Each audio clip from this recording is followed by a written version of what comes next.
le savez, le regard, le jugement des Tarbais, François-Xavier l'a dit tout à l'heure, a complètement changé. Sur nous d'abord, sur notre équipe. On nous affublait toutes les misères du monde. Nous avions tous les défauts du monde. Et les Tarbaises et Tarbais ont pu voir que nous étions ouverts, tolérants, et que l'engagement qui était le nôtre était un engagement de cœur au service des Tarbaises et Tarbais de notre ville. Ils l'ont compris, je l'ai déjà dit tout à l'heure, en le démontrant en 2008. Alors, pourquoi nous sommes-nous présentés en 2001 en disant il faut changer la ville, il faut changer l'image de la ville? Quelle était la situation de la ville de Tarbes à la fin des années 2000? Il faut se souvenir de tout cela. Tarbes était une ville sur le déclin. Je ne vise personne, c'est comme ça, déclin économique. On avait perdu au cours des années précédentes 9000 emplois, 9000 habitants, 6000 emplois. 6000 emplois sur l'agglomération tarbaise, avec des noms d'entreprises qui résonnent comme des noms de batailles perdues. Serravert, 2000. Youxtool, 860. L'Arsenal, ATS, Giat Industrie, 3000, 3400. Même Alstom, 1000 emplois. Voilà la situation qui était celle de Tarbes. Et dans l'inconscient des Tarbaises et des Tarbais, il y avait comme une certaine résignation. Nous étions une ville qui était en train de perdre des habitants, des emplois, etc. J'entends que certains proclament aujourd'hui que la population diminue, on aura l'occasion de reparler de tout cela pendant la campagne. Mais la réalité du début des années 2000, c'était celle-là. Une certaine résignation, avec une ville triste, grise.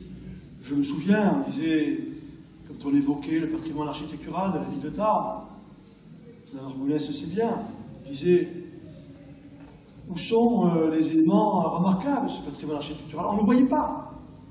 En réalité, il y en a beaucoup. Et c'est ainsi que nous avons voulu nous engager tout de suite vers des investissements emblématiques qui allaient changer cette image-là. Et d'abord aux yeux des Tarbais eux-mêmes. Pourquoi changer l'image de la ville? Pour que les Tarbais se sentent bien dans leur ville, se sentent bien dans leur vie. Le premier investissement emblématique que nous avons réalisé, ça a été de refaire la rue Maréchal Foch. Souvenez-vous de la rue Maréchal Foch, comment elle était à l'époque. Des trottoirs étroits, avec de grandes jardinières, etc.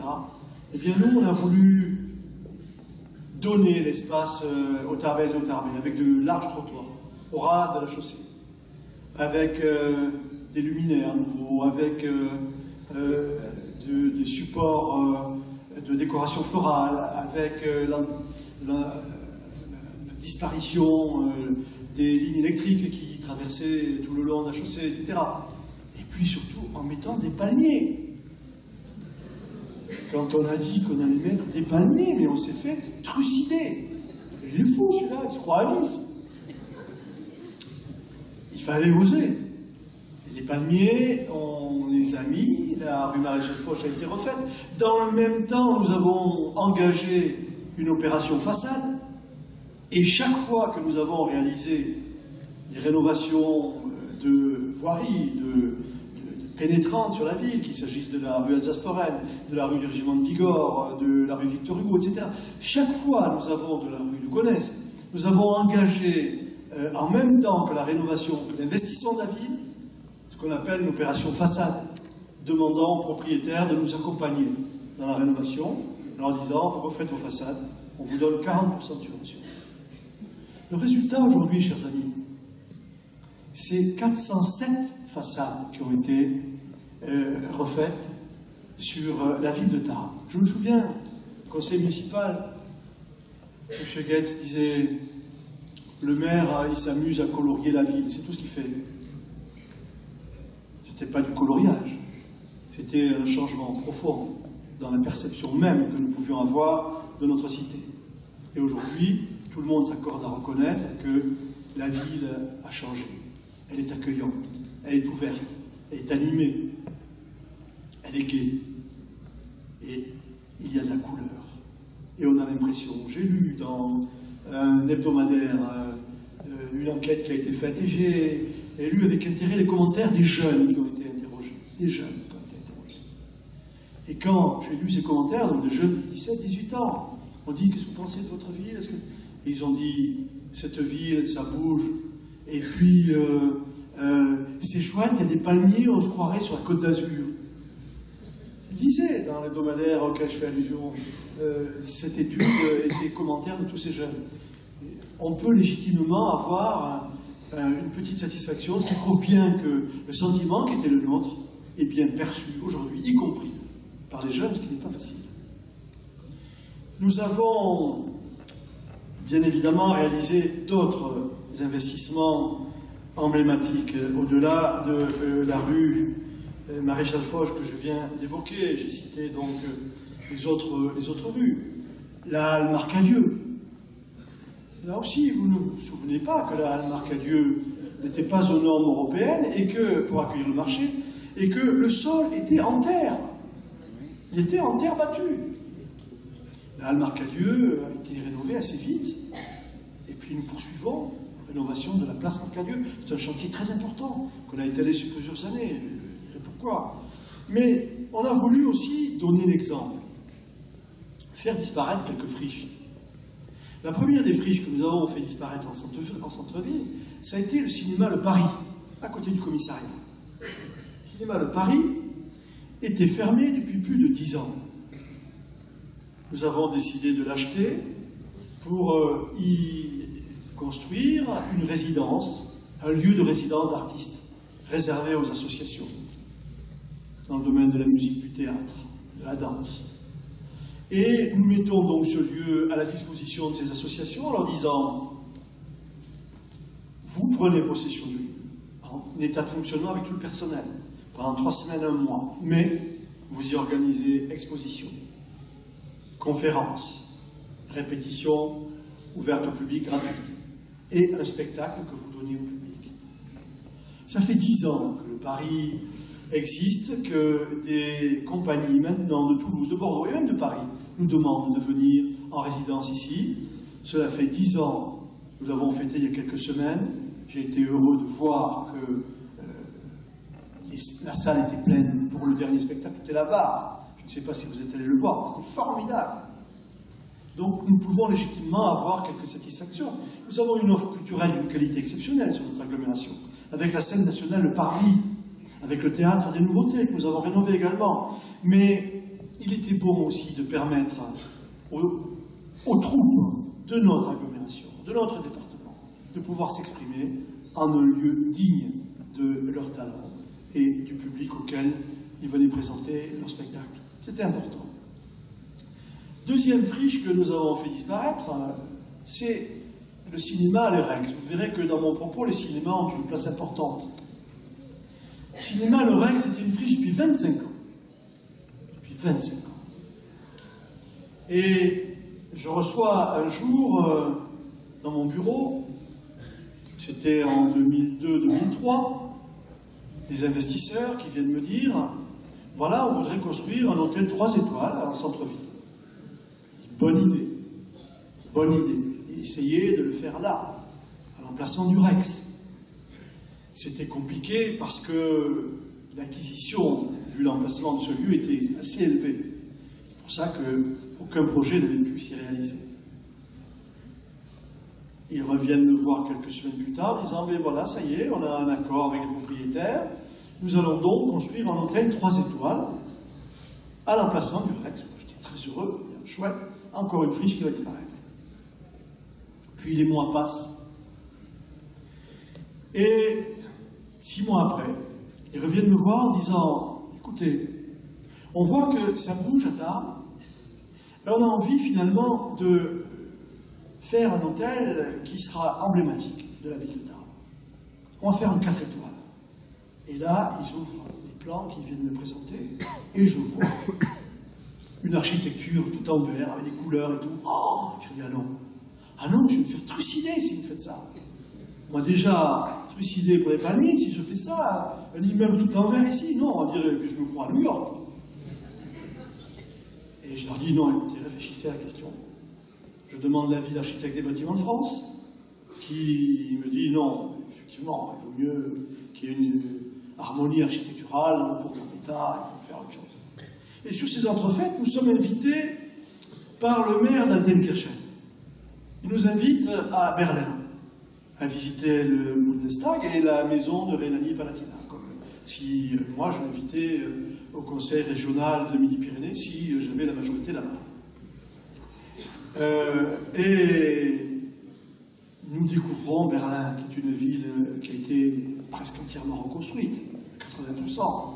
Et on voit là une ville absolument magnifique, de grandes avenues, superbes, pistes cyclables, de grands trottoirs, des arbres, des fleurs, tout. Et le soir, de grands immeubles réalisés et construits par les plus grands architectes du monde, de grands immeubles tout en verre et des couleurs formidables.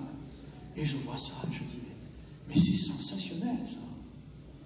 Et je reviens à Tarbes, j'appelle l'architecte des Bâtiments de France, je lui dis, il faut qu'on leur donne l'autorisation de faire ça comme ils le veulent. Et je lui raconte ce que j'ai vu à Berlin. Finalement, j'ai réussi à le convaincre, ça s'est fait. Voilà. Est-ce que vous voulez que Tarbes soit géré demain comme est gérée la France aujourd'hui? Est-ce que vous voulez que le Parti communiste, avec le faux nez du front de gauche, reprenne le pouvoir à Tarbes? Parfait. Dans ce cas-là, mes amis, je vais vous dire maintenant ce que nous allons faire ensemble. Nous allons relever les défis qui se posent à nous, de la modernité, de la solidarité, de l'emploi. On a déjà fait beaucoup de choses, je l'ai dit. Nous allons restaurer les valeurs fondamentales, le respect du droit, que beaucoup oublient encore aujourd'hui, le respect d'autrui et le respect de soi. Combien d'incivilités nous relate-t-on dans les conseils de quartier? C'est incroyable, incroyable. Et puis nous voulons que chacun retrouve confiance. Confiance en soi, confiance en son pays, confiance en sa ville. Et c'est un véritable contrat de confiance renforcé avec la population que je vais proposer au début de l'année 2014 à travers un projet. Et pour cela, nous voulons mobiliser toutes les énergies. Et j'ai besoin de vous. J'ai besoin de vous encore une fois. J'ai besoin de vous, je ne suis pas le seul. Je voudrais saluer ici la présence de mon ami Jean-Marc Acabal. Et je vais vous demander de l'applaudir quand je vais vous dire... Oui.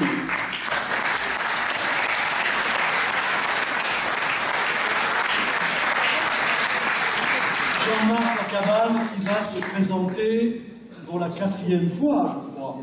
4e fois à Orléans. C'est un apostolat. Je te félicite et je te remercie, Jean-Marc, parce que grâce à toi, nous aurons un peu de crédibilité.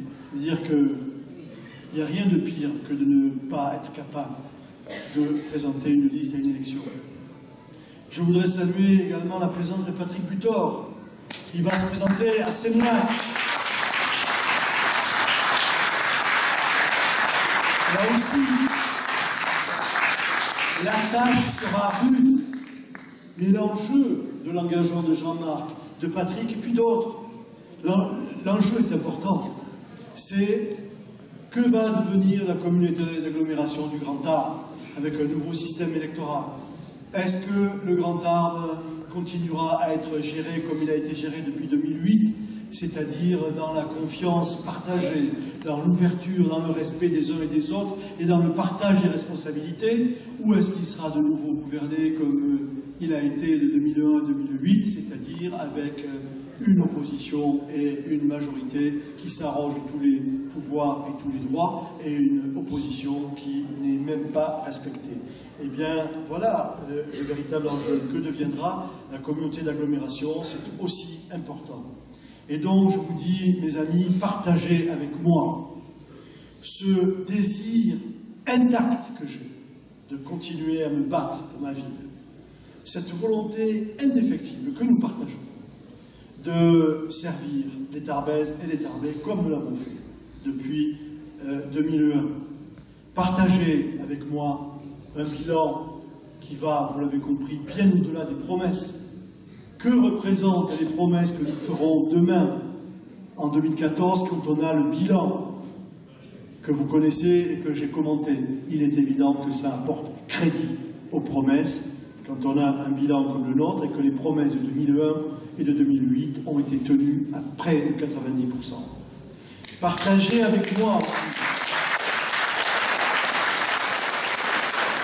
Partagez avec moi le projet ambitieux et moderne que nous vous présenterons. Et puis partagez avec moi ce lien étroit, intime, que nous avons avec la ville de Tarbes, avec les Tarbaises et les Tarbais, et que nous avons ensemble.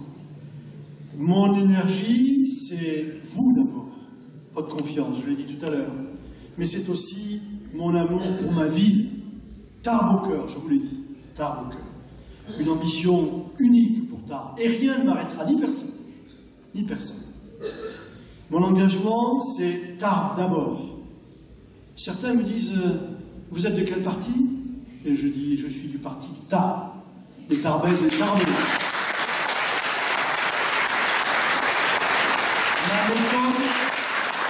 La méthode, c'est Tarbes ensemble, et tous pour Tarbes, à défaut de Tarbes pour tous.